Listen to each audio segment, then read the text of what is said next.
Welcome to TRA's recording on mandatory automatic contribution arrangements, also referred to as MACA. You may be wondering what a MACA is, if and why your plan might be required to add a MACA provision.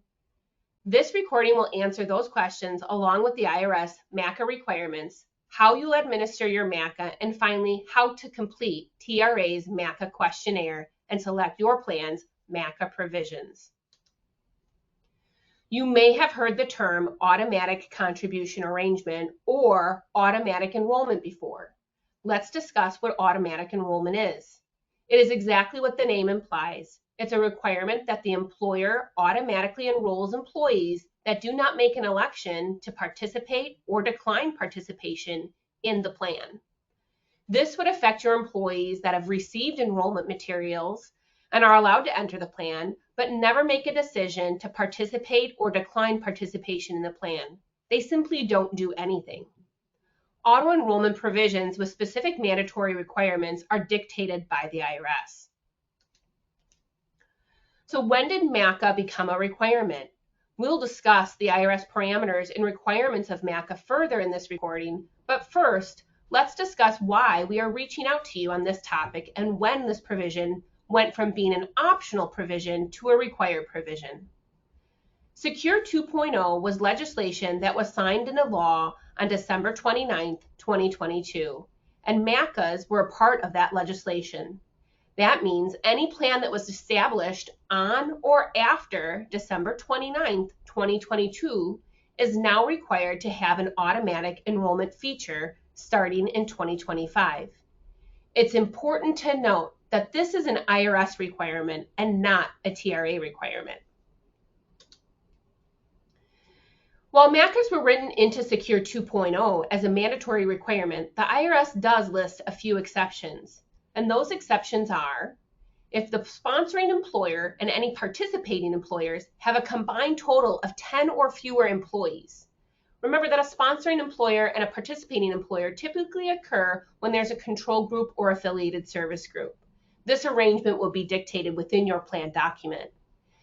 Also an exception is new companies during the first 3 years of operation, simple 401k plans, church plans, and governmental plans.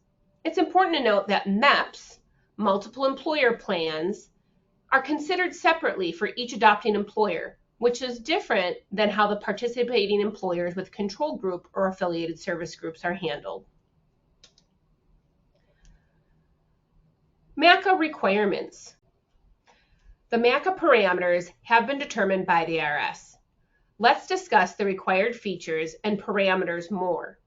The plan must allow employees auto-enrolled to withdraw their deferrals between 30 to 90 days from their first deferral. Note that TRA's default will be a 90-day withdrawal period. The initial automatic enrollment rate must start at a minimum of 3% and goes to a maximum of 10%.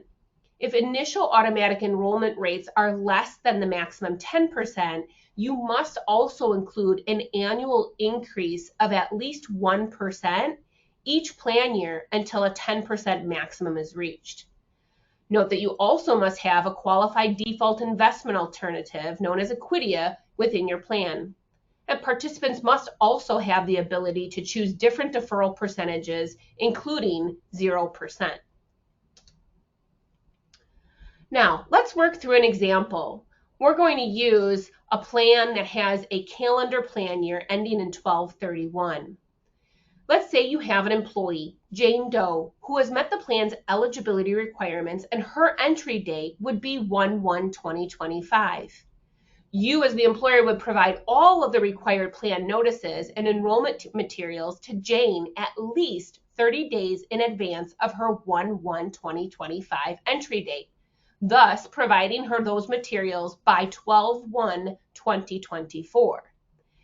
Jane now has 30 days to make what is referred to as an affirmative election. That means Jane has until 1/1/2025 to notify you, the employer, of the amount she wants to defer into the plan or notify you that she does not want to defer into the plan. Now, if Jane elects not to participate in the plan, that is also still considered an affirmative election. You as the employer will need to go into and review Jane's elections on 1/1/25. You will need to determine if she's made an affirmative election to participate or not.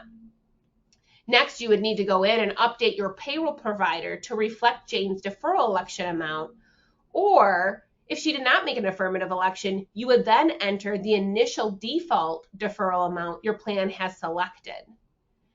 Dependent on your investment provider, Jane might notify you of her affirmative election by paper form or by an electronic election that she's done on the investment provider's website.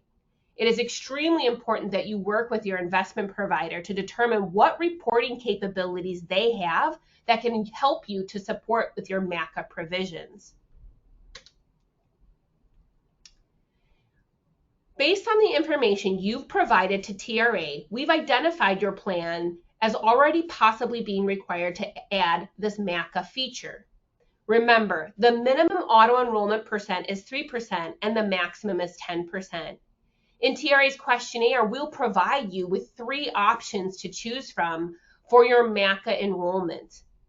In option A, you'll see that we start out at a maximum deferral withholding of 10% from your employee's paycheck. In this option, you do not need to annually review any of the auto-enrolled employees since you started them at the 10% and an annual auto increase is not required. However, in option B, you're starting the employees all the way at the minimum of 3%, which you would then be required to review all auto-enrolled employees each year after their initial enrollment for the next 7 years and increase them by 1% until they reach the maximum of 10%. And in option C, you're somewhere in between, in the middle. You start them out not at the maximum and not at the minimum, but instead at 6%, and you increase by 2% each year until the auto-enrolled employee reaches 10%. In this option, you'd be required to review auto-enrolled employees annually for 2 years after their initial enrollment, and you would be increasing that auto-enrollment amount by 2% in each of those 2 years.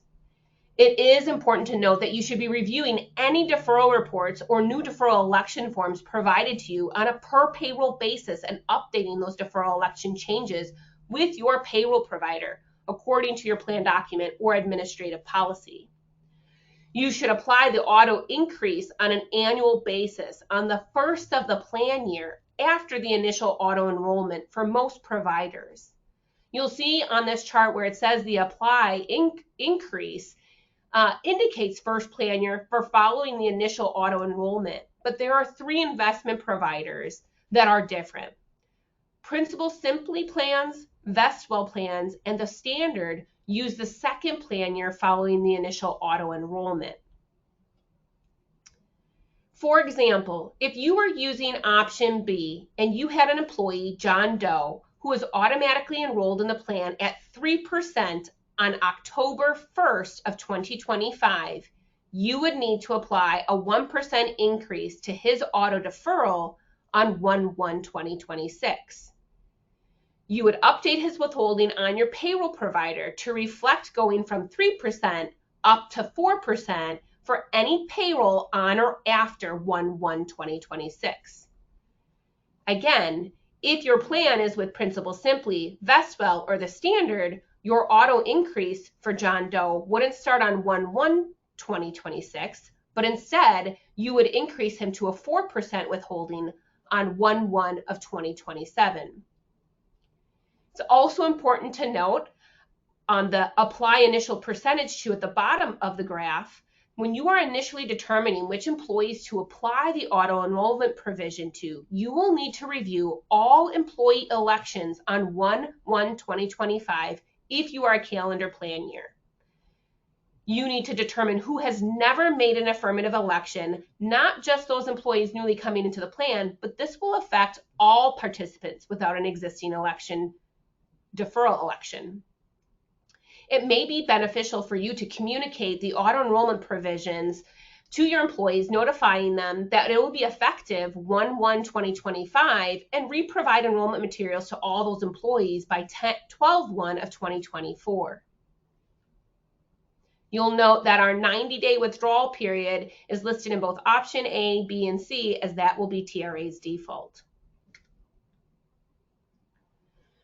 Now that you understand what the options are, let's go through our MACA questionnaire. First, you're going to log into your TRA website at www.tra401k.com. You will then select in the upper right-hand corner the plan sponsor link. You'll then enter your username and password, and once you're logged in, you'll see the My Active Tasks in the upper left-hand corner.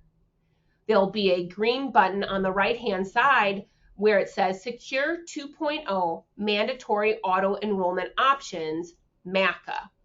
Select the green button that says Begin Task to start the questionnaire.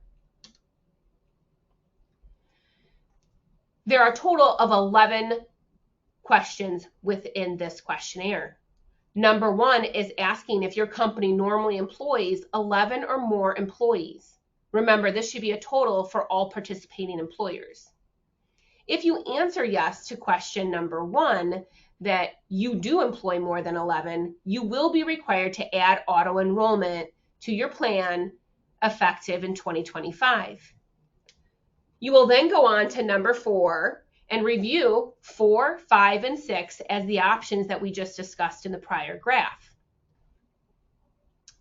Remember that TRA is defaulting to have a 90-day permissible withdrawal, and the initial percentage will apply only to participants without an existing deferral election. Remember that 0% is considered an existing election if they've indicated they do not want to participate.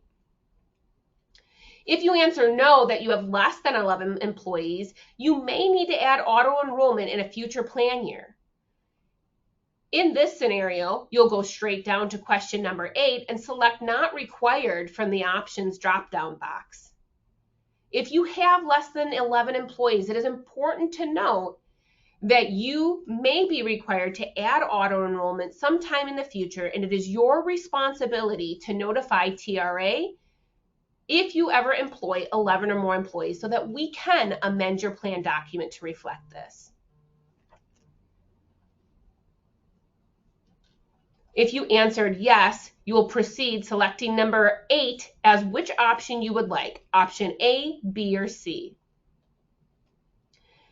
Number 9, we are advising you that if you do not complete this questionnaire, we are giving you a deadline of 9/20/2024 to complete this. If this questionnaire is not completed by 9/20/2024, we will assume your plan does not require an auto enrollment MACA feature. And again, it is your responsibility to notify us at that point where your plan may require it. In number 10, it is asking you if you would like your client relationship manager to discuss this requirement. If you have further questions, you would select yes here, and your client relationship manager would reach out to you. 11 is to notify you that you would select save, and you will be prompted to move on to the next screen. After selecting Save on the green button, you'll go on to Collection Items.